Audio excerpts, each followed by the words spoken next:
नमस्कार. मंचावरचे माझे सगळे मित्र, समोरचे रसिक, सगळ्यांना अभिवादन करतो. आणि सगळ्यात प्रारंभीच एक अगदी आज घडलेला किस्सा सांगतो की आज मी जेव्हा निघालो पुण्यावरनं तेव्हा टॅक्सी गेली होती आणि आमचे चालक अर्जुन नाव आहे त्यांचं. तरी कॅसेट ही सीडी जी आहे ही मी महिनाभरापूर्वीच ऐकली होती माझ्या गावाला जाताना. आणि मला आठवतं की एकदा ऐकल्यानंतर मी ती पुन्हा पुन्हा असं करत 2-3 वेळा ऐकली होती. आज मात्र मध्ये बरेच दिवस गेले आणि म्हटलं आता आपण प्रकाशनाला जातो तर पुन्हा एकदा जरा रिफ्रेश करावी मेमरी म्हणून पुन्हा एकदा ती सीडी लावली मी आणि ऐकत होतो. एकदा ऐकून झाल्यानंतर मला ते सगळे संदर्भ आठवले. मग मी त्यांना म्हटलं की ठीक आहे आता दे सीडी, कार त्या कारमधनं बाहेर काढते एक मधनं आणि दे मला. तर ते आमचे जे चालक आहेत ते म्हणले की साहेब ही सीडी मी अजून काही वेळ ऐकली तर चालेल का?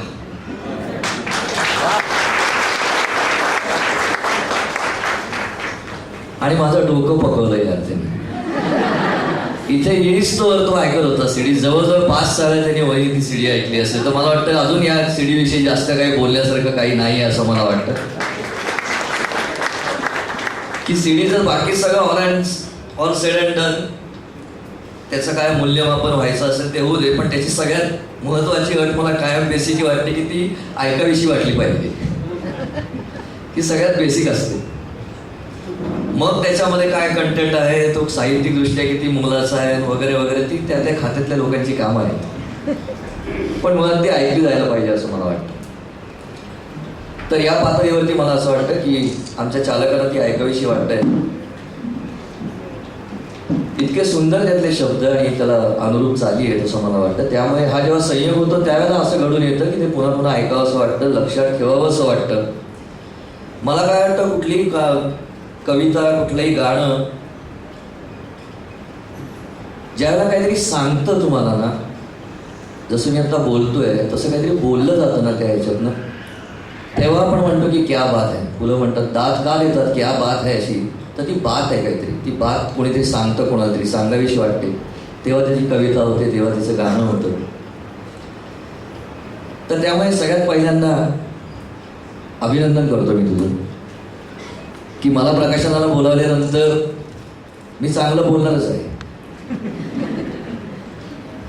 पण त्याहीपेक्षा मोठी लाभ मला ही वाटली आज येताना की या इथेच कुठेतरी त्याचं यश निश्चित होऊन जातं, ते सीडीचं किंवा कॅसेटचं, असं मला वाटतं. आज मी इथे आलो, खरं सांगायचं तर मी पण या क्षेत्रातला धडपडणारा मुलगा आहे अजूनही. मी इथे आलो कारण बरंच साधर्म्य जाणवलं या टीममध्ये आणि आमच्या टीममध्ये. एकतर मी पण यांच्यासारखा इंजिनियर आहे. दुसरी गोष्ट कविता, लेखन, गायन आणि संगीत दिग्दर्शन या तिन्ही याच्यामध्ये मी थोडंसं नाक खुपसून बघितलेलं आहे माझ्या कुवतीनुसार. आणि या तिन्ही गोष्टी हातामध्ये हात घालून जेव्हा जातात तेव्हा किती छान रसिकांचा रिस्पॉन्स येतो हे सुद्धा मी अनुभवलेलं आहे. सीडीमधनं सुद्धा अनुभवलं आहे, पुस्तकातनं अनुभवलं आहे, कार्यक्रमामधनं अनुभवलेलं आहे. तर फार कमी वेळा असं होतं की समोरची व्यक्ती भेटल्यानंतर हा आपला समधर्मीय कोणीतरी आहे असं वाटायला लागतं ना. असे अनुभव फार कमी वेळा येतात. ते या दोघांच्या बाबतीमध्ये मला आले, म्हणून खरं म्हणजे मी इथे आलो. कारण ओळखीचे खूप जण असतात, नेहमीच्या पाण्यातले, रोजच्या पाण्यातले, दर तासाने भेटणारे सुद्धा असे ओळखीचे बरेच जण असतात. मित्र फार कमी असतात. तर मला असं वाटतं की त्यांच्या कलेमधून आमची छान मैत्री जुळली. मी ज्या क्षणी ऐकली ती सीडी असं मला वाटतं. त्याने मला गुरु बिरू म्हणू दे काहीतरी, पण ते गुरु बिरू म्हणलं की मला कॉम्प्लेक्स येतोय. ते एवढं माझं वय नाही. आता पूर्वी दादा म्हणायचे, आता काका म्हणतात. पण तरी सुद्धा एवढं काही माझं वय नाही की मग गुरु बिरू म्हणावं मला, आणि कर्तृत्वही नाही असं मला वाटतं. तर ही सीडी मी ऐकली, फार मन लावून ऐकली. जिथून सुरुवात होते सीडीची की मुळात शब्दांपासून सुरुवात होते.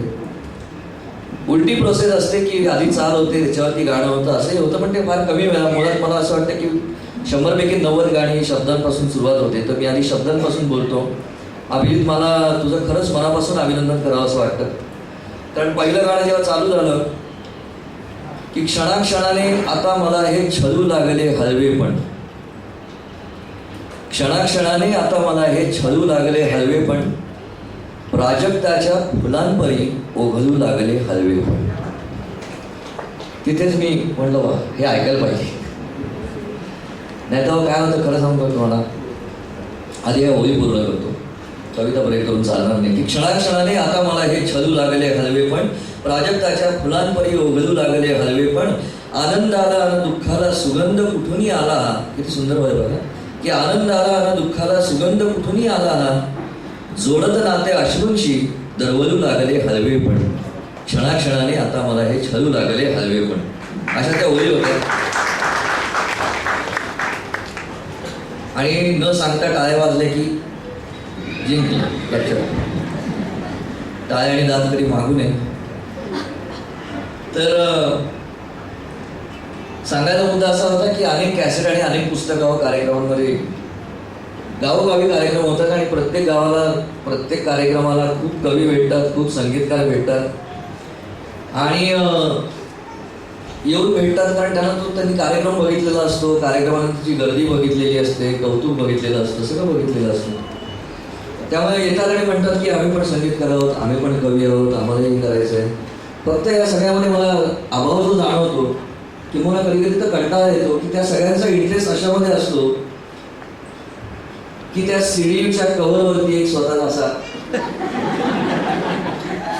आणि कविता पुस्तकामध्ये अर्पण पत्रिका लिहायची असते, आयुष्यात येऊन गेलेली कुणी ती तिला वगैरे, असं ते असतं नाही छान रोमॅन्टिक असं काहीतरी असं. त्यामुळे ते एकदम उत्साह असतात. आणि मग ते मला असं विचारतात की आम्हाला एक पुस्तक करायचं आहे. चांगली गोष्ट आहे. कधीपासून करता कविता? बघा, तुमचा मागच्या महिन्यात ऐकला कार्यक्रम, तेव्हापासून लिहायला लागलो. चांगली गोष्ट आहे. किती लिहिले 10-12 लिहिले. म्हणजे 10-12 पुस्तकात नाही होणार कविता, करतो ना म्हणलं. म्हणजे काय होतं, किती म्हणलं 50 तरी लागतील. करतो म्हटलं, 6 महिन्यात होतील म्हणलं, काय प्रॉब्लेम नाही. पण तो मला असं नाही विचारत की तुम्ही कवी कुठले वाचता, तुम्ही कवितेच्या व्याकरणाचा अभ्यास कुठल्या पुस्तकातून केला, असं कोणीच मला विचारत नाही. किंवा सगळीकडे जातात संगीताविषयी विचारायला, पुन्हा तेच सीडी कंपनीचा पत्ता द्या, मालकांचा रेफरन्स द्या, तुम्ही गायक कुठले आवडते, संगीतकार कुठले आवडते, शब्द आणि संगीत याच्यामध्ये जे नाजूक दुवे असतात त्याच्याविषयी तुमचं काय मत आहे, काही नाही, काही. त्यामुळे फार कमी वेळा असं होतं की हातामध्ये सीडी येते आणि बरेच जाती अरे यार असं म्हणून ऐकली जातं. अशी सीडी येते तेव्हा मला असं वाटतं की त्या चाकोरीमध्ये फरक पडतो.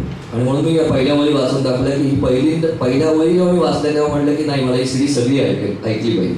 कारण प्रामाणिकपणे कबूल करतो, अशी अनेक पुस्तकं असतात, अशी अनेक गाणी असतात, जसे सिनेमे असतात की पहिल्या 5 मिनिटात कळतं साधारण काय येतं.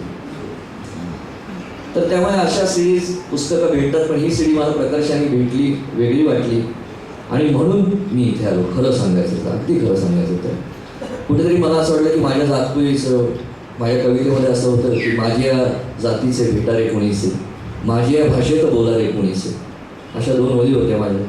तर माझ्या जातीचे, माझ्या भाषेत बोलणारे माझे 2 सहधर्मी आज मला भेटले. त्यांना शुभेच्छा देण्यासाठी आणि क्या बात है यार असं म्हणण्यासाठी मी इथे आलेलो आहे.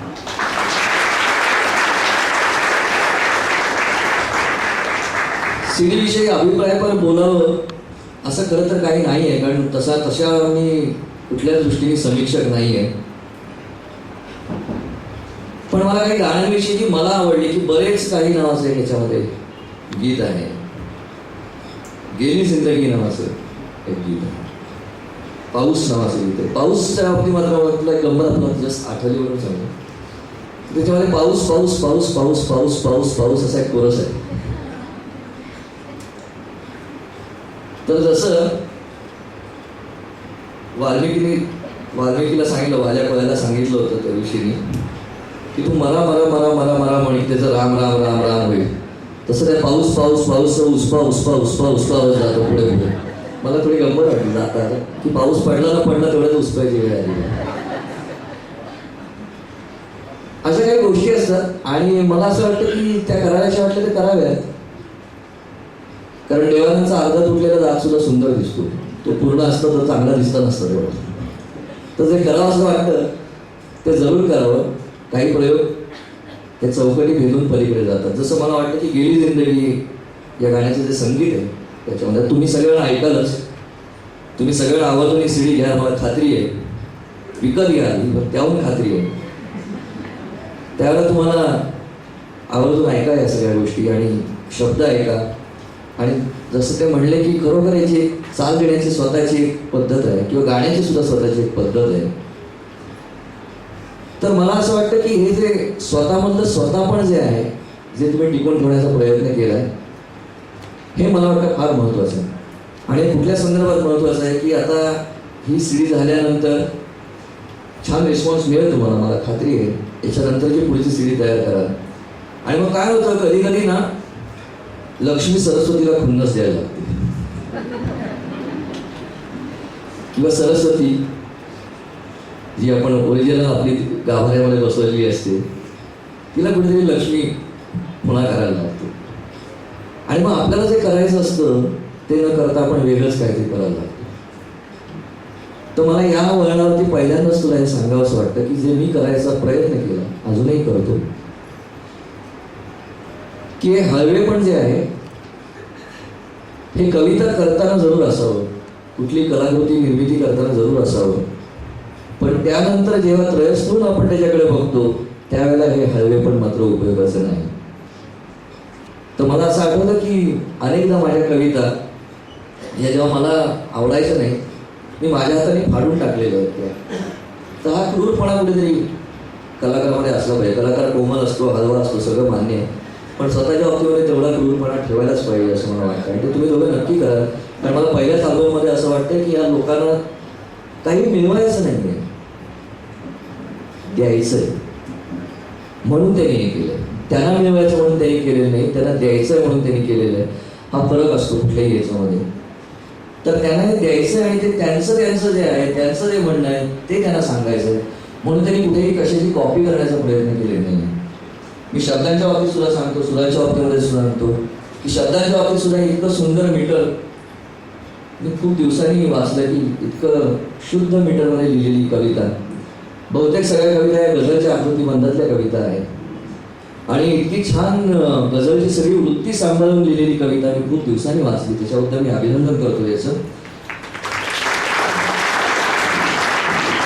आणि आज मी उत्सुक आहे, त्याच्या कविता पण आहे तिथे, नंतर तो ऐकवणार आहे काही. तर त्या कविताही ऐकायला मी उत्सुक आहे. गाण्याच्या बाबतीमध्ये मला असं वाटतं त्यांनी मगाशी आम्ही बोलत होतो, त्यांच्या घरी गप्पा मारत होतो. त्याच्या आईने पोहे केले होते, तेही मूर्ती इतके सुंदर होते मला सांगायला फार की खूप दिवसांनी इतके चांगले पोहे खाल्ले आणि खूप दिवसांनी इतकी चांगली सीडी ऐकली खरं सांगायचं तर सांगायचा मुद्दा असा होता की त्यांनी गाण्याच्या बाबतीमध्ये मला सांगितलं की प्रत्येकाचा एक पिंड असतो. जसा माझा मूळ पिंड हा कवीचा पिंड आहे, लेखनाचा पिंड आहे. टाटाची जाहिरात होती की वी ऑल्सो मेक स्टील अशी नावाची पूर्वी जाहिरात होती टाटा स्टीलची. तसं मी गातो सुद्धा, मी कधी कधी चाली देतो सुद्धा, पण मी मुळात आहे कवी. तसं मला त्याच्यावरती सांगायचं त्याचा पिंड जो आहे तो म्युझिक कंपोजरचा पिंड आहे. तो गातो सुद्धा आहे, खरं आहे, तो सुंदर गातो.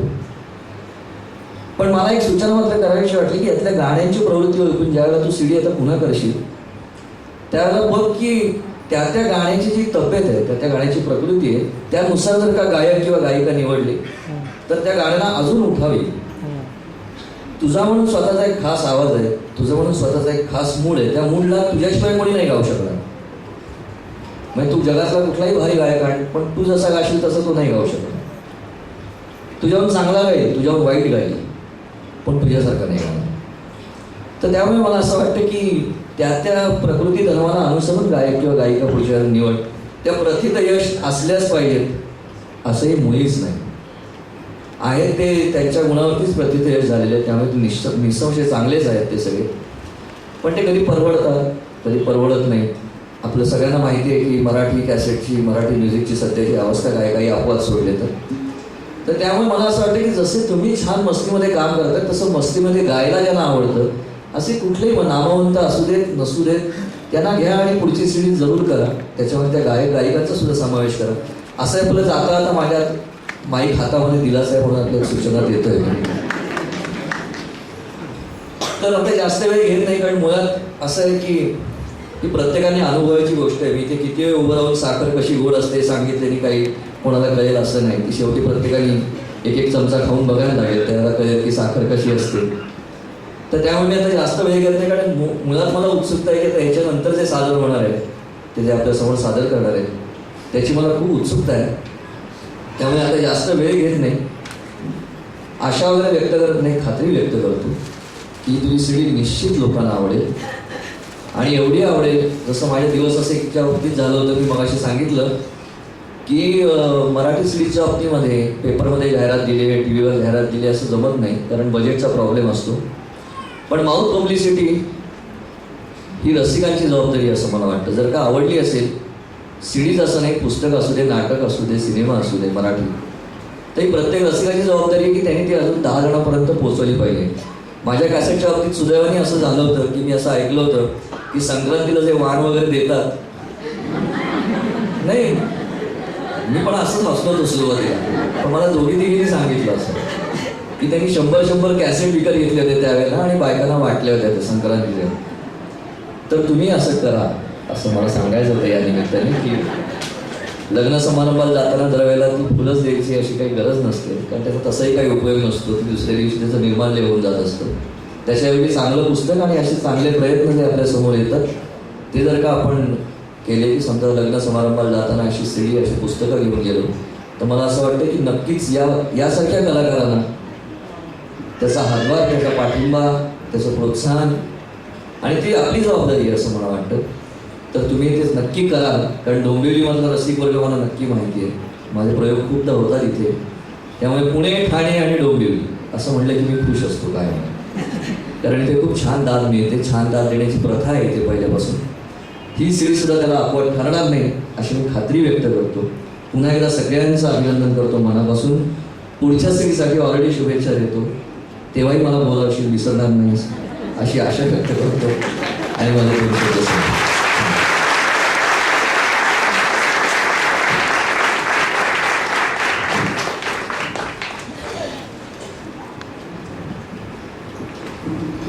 असं म्हणतात की प्रत्येक कवी हा बोलका रसिक असतो आणि प्रत्येक रसिक हा मूक कवीच असतो.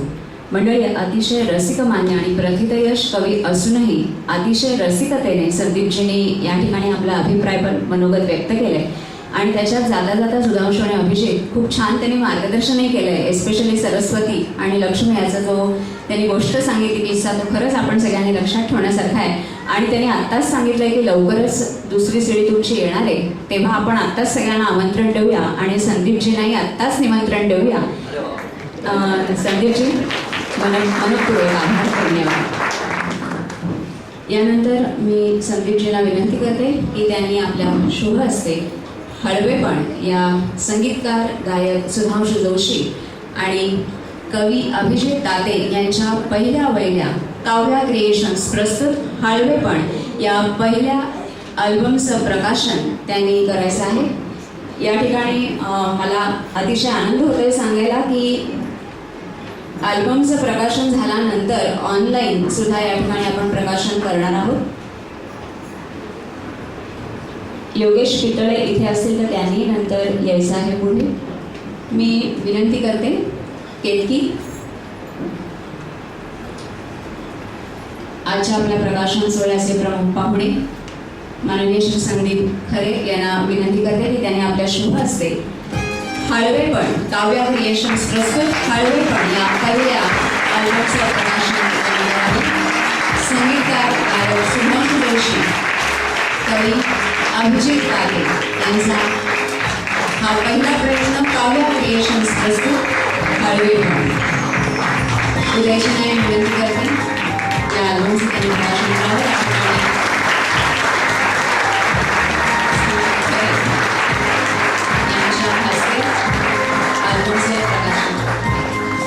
त्या सीडीचं प्रकाशन झालं असं मी औपचारिक जाहीर करतो.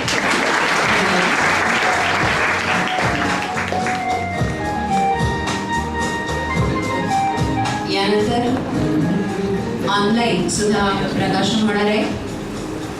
टॅबवर क्लिक करून पितळे सर आपल्याला विनंती आहे की आपण पुढे यायचं आहे.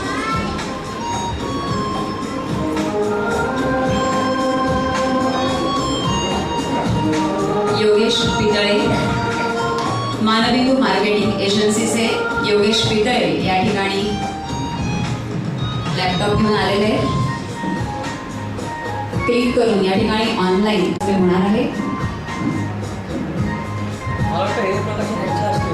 चालेल, बघा म्हणजे उदयजींना विनंती करते, श्री उदय चितळे सर यांना विनंती करते की ऑनलाईन प्रकाशन त्यांच्या हस्ते व्हावं.